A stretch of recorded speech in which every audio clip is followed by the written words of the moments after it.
What to do what not to do. మాజీ MP Jitender Reddy ఆసక్తికర tweet. ప్రధాని అమిత్ షా సహా సీనియర్లకు ట్యాగ్. ఎంపీ టికెట్ల ఫైనలైజేషన్ టైంలో సంచలనం. కన్ఫ్యూజన్లో ఉన్నారా, కన్ఫ్యూజ్ చేస్తున్నారా పార్టీ మధ్యలో హాట్ డిస్కషన్ అంటూ ఒకరిని చూస్తున్నాం కదా. సో ఈయన పెట్టినటువంటి ఒక ట్వీట్ ఏదైతుందో నిజంగా కూడా చాలా ఆసక్తికరంగా ఉంది. ఒకసారి ఆయన నాకు తెలిసి టికెట్ రాకపోతే జంప్ అయ్యేటువంటి అవకాశం కూడా కనబడతా ఉంది. ఒక్కసారి అది చూద్దాం.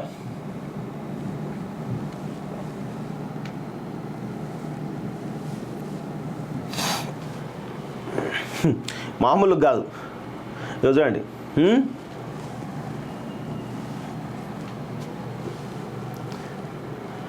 What to do what not to do thinking before elections అంటూ నరేంద్ర మోడీకి, అమిత్ షాకి, సునీల్ బన్సల్కి, తరుణ్ చుగ్కి, జేపీ నడ్డాకి, శివప్రకాష్కి, BJP for India, BJP for Telangana ఇట్లా పెట్టి ఇవాళ నిన్న పెద్ద ఎత్తున భేటీ జరిగింది. ఏది కీలకమైనటువంటి పార్లమెంట్ సంబంధించిన స్థానాలు ఎంపిక చేయడంలో చాలా కీలకమైన వ్యక్తులు రాష్ట్రం నుంచి కొంతమంది వెళ్ళి అమిత్ షా తోటి అందరితో చర్చను తెలుస్తూ ఉంది.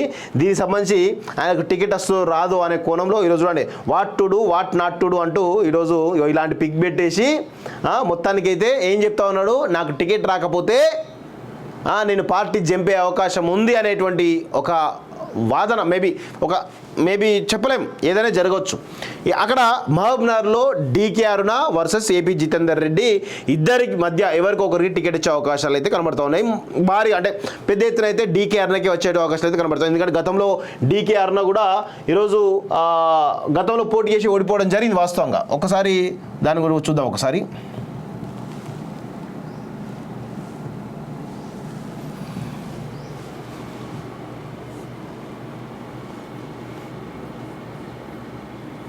2019లో బీఆర్ఎస్ మన్నే శ్రీనివాసరెడ్డి గెలిచిండు. 4,11,000 ఓట్లతో గెలిచిండు. డీకే అరుణ 3,33,000 ఓట్లతో గెలిచింది. చెల్లా వంశీధరెడ్డి అది అంటే దాదాపు 78,000 ఓట్లతో అంటే 77,000 ఓట్లతోటి డీకే అరుణ ఓడిపోవడం జరిగింది వాస్తవంగా.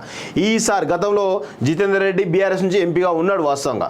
అయితే ప్రస్తుతం డీకే అరుణకే టికెట్ వచ్చేటువంటి అవకాశాలు ఎక్కువగా ఉన్నాయి కాబట్టి సో ఏపీ జితేందర్ రెడ్డికి టికెట్ వచ్చే అవకాశాలు చాలా తక్కువ ఉన్నాయి కాబట్టి సో మొత్తానికైతే జితేందర్ రెడ్డి మరి పార్టీ వీడే అవకాశాలు కూడా మెండుగా ఉండే అవకాశం అయితే కనబడతా ఉంది. ఆయనకి టికెట్ రాకపోతే ఖచ్చితంగా పార్టీని వీడే అవకాశాలు అయితే కనబడతా ఉన్నాయి. సో మేబీ పార్టీ జంప్ అవుతాడా లేదా మరి బీజేపీకి షాక్ ఇచ్చే ఆలోచనలో ఉండడా అనేటువంటి ఒక చర్చ అయితే బలంగా జరుగుతుంది. ఆ ట్వీట్కు అర్థం అదే కానీ తెలుస్తోంది వాస్తవంగా. ప్రతిసారి కూడా ఒక కాంట్రవర్సీ ట్వీట్లు పెట్టడంలో ఏపీ జితేందర్ రెడ్డి కొంచెం దిట్ట అని చెప్పొచ్చు వాస్తవంగా.